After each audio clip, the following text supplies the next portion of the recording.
As a product manager, do you find yourself wishing you could make better decisions faster?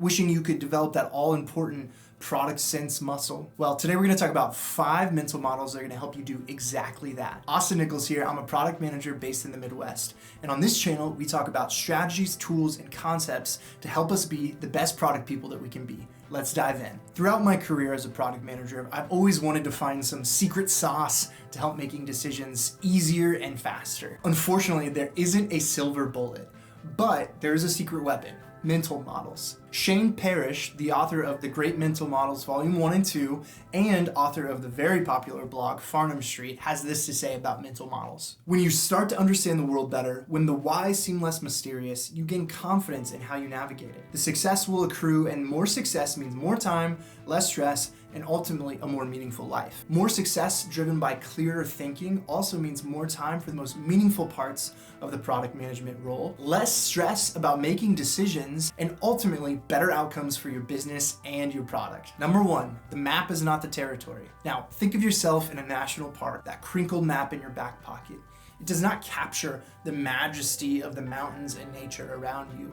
It is not a true one-to-one representation of the territory in front of you. Now, if that's too meta for you, think of financial statements. They are a collection of thousands of data points across your business, distilled into valuable summaries to help your board get aligned with where the company is headed. And that's exactly what maps are. They are summaries of the complex reality around us. And our first mental model today is about remembering that fact. But we're talking about national parks and financial statements. But what are some common examples of maps in product?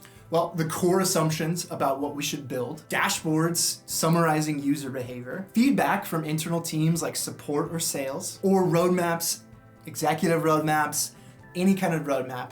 It's in the name. So using this mental model of the map not being the territory, what strategies can we put in place in our thinking to avoid the pitfalls? First, reality is the ultimate update. Maps are only as good as the feedback cycles established by explorers. Imagine your support team brings you a map of a recent bug that they discovered in the product. They are ringing the alarm, throwing up white flags because this is a critical defect. It's going to cause a tsunami of support interactions, and we have to drop everything we're doing today and fix it. Well, as an explorer, you dive into this, you start to understand it a little bit better, get the perspective from your team, and you come to find out that this bug is not going to impact as many customers as we expected, and those who it does impact, we have workarounds for. So as you get this feedback, we update the map, and as you update the map, you understand that it's not a drop everything and fix it. It's a we gotta prioritize it at some point. Number 2, consider the cartographer. Every map has inherent biases by the person who created it. Let's look at a hypothetical VP who brings you a roadmap of features that we absolutely have to have by this next quarter in order to compete with our direct competitors. These features are not showing up in our research. They're not showing up as core problems to go after, and the ROI isn't quite there. As PMs and as product people, we have to be aware of the inherent biases in the maps that get presented to us at all times. Number 3, maps can influence territories. User dashboards are a great example of this in practice. They're not only about how and what we're measuring, they also influence decisions on how we iterate on the product. We all want to build sticky products that keep our customers and our users coming back to core activities that we can say are leading indicators to renewal or to the business outcomes that we're trying to drive. But finding those core tasks and those right leading indicators can sometimes feel like rocket science. If we're measuring behavior X, but it actually makes outcome Y worse, throw the map out. All right, model number 2 is first principles thinking. This type of thinking is all about being able to reverse complicated situations and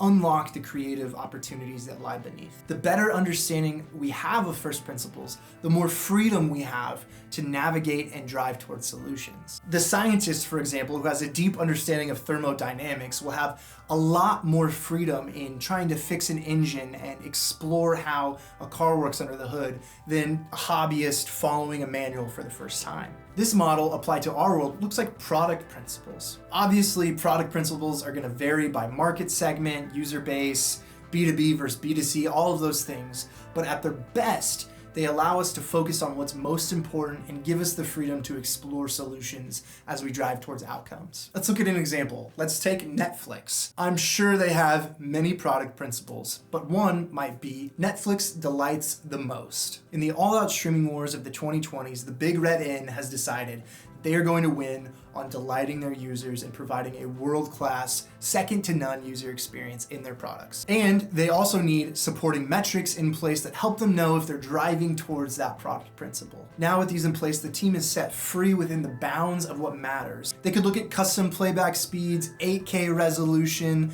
collaborative watch parties, and a ton of different features. Whatever the solution that the teams are exploring, they have to drive towards that product principle. Using this mental model as a product manager can help establish trust with leaders around you and help guide your teams while also empowering them to be true missionaries on the journey to delivering value to your customers. All right, mental model number 3, second order thinking. We can find a modern example of the consequences of not using second order thinking by looking at the antibiotics problem in modern science. We have focused primarily on short-term outcomes of healing infections and growing larger cattle. The second order consequences of those actions are that viruses and bacteria around us are becoming resistant to modern medicine. That's obviously going to create a pretty big problem in the future for us as a society. And this type of short-term thinking risk applies to us all in lots of areas of our lives, but also product thinking. Now, we can use this to our advantage in 2 ways. The first is to build loyalty and trust with our customers. In the SaaS business, customer sentiment and happiness is the lifeblood of a successful company. We have to have customers coming back to us. Word of mouth marketing, all of those things are critically important. If we ignore second order thinking, we will be tempted to optimize for things that drive monthly or even yearly profits at the expense of long-term customer loyalty. Now, obviously we have to keep the lights on, and that's a factor, especially depending on the size of your company. You can optimize for profits this quarter, but if it tanks your ARR in 2 years, probably not worth it. The second way this can show up is optimizing for our long-term product vision and strategy. Is this quarter's easy win worth pushing us farther away from our long-term strategy? Are the margins good enough on this new business idea to sustain itself for the next 3 to 5 years? You can master second order thinking and help your team avoid the performance theater and the risk of short-term wins over the long-term value. Before we move on to the next model, I want to give you a word of caution.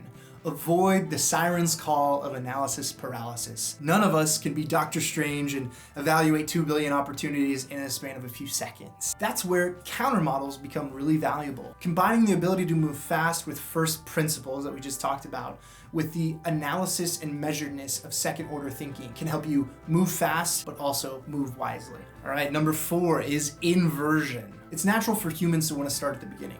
Here's where we are today, here's where we get to point B, point C. Inversion allows us to flip it and reverse it and look at a problem from all angles. We can apply this in a few different ways. First, start at your desired end state. If you want to achieve a particular outcome, think what else would have to be true if we had already achieved this. Let's look at YouTube for an example here. Let's think about what they want as a company, more people watching video for longer on their platform. They might measure that by average session length for a user on YouTube being 1 hour. If I was a YouTube product manager trying to use inversion, I would say, well, if our users were spending 1 hour on average per session, what else would have to be true? One might be that customers would have to tolerate the ads in the middle of long videos to stay on that video. Another might be that we have to keep users going from video to video after they finish watching one because the average length of a video is not 1 hour long on our platform. Now, in this simplified hypothetical, YouTube's product team can go build better ad targeting and video recommendation engines. Another way to approach inversion is to use it to avoid disaster.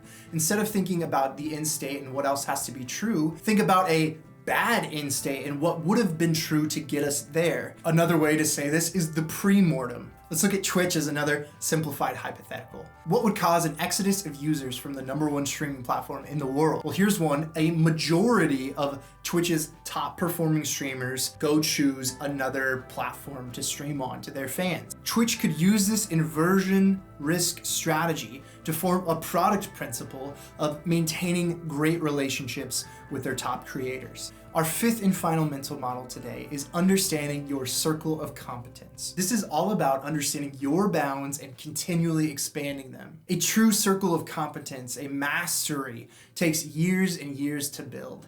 And understanding and knowing the limits of yours is crucially important to being an effective product manager. We have to know when to rely on the technical expertise of our tech lead, on the user experience expertise of our design partner. We have to know that the sales rep has a unique understanding of the buying process of our targeted customer. All of these things are outside the circle of competence for product managers. In knowing that and knowing what you don't know is critically important to being successful.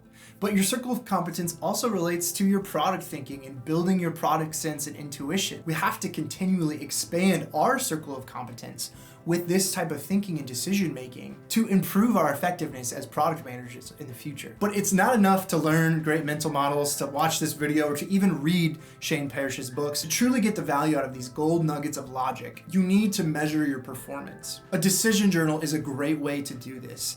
I just made a product decision. How did it go? Reflect on it and tell the truth. Evaluate yourself and your thinking, learn, iterate, and improve. You wouldn't launch a new product without a set of cohesive logs and feedback loops to help you understand if you were successful. In the same way, you shouldn't employ new ways of thinking or decision tactics without the ability to measure their success. So there you have it. We went through 5 mental models today to help you make better decisions and be a better product manager. We barely scratched the surface of the great mental models. Again, this video is just a map of mental models. Don't mistake it for the territory. I highly recommend you buy and read Shane Parrish's mental model books. They have been a great tool for me, and I go back to them time and time again. But what did I miss here? What other mental models or thinking frameworks do you use as a product manager that help you make decisions faster? Leave a comment below, respond to the Twitter thread linked in the description. I'd love to dialogue with you. But that's it, that's all I got today. Thanks for watching. Hit subscribe, share, do all the things. I appreciate it, and I'll talk to you next time.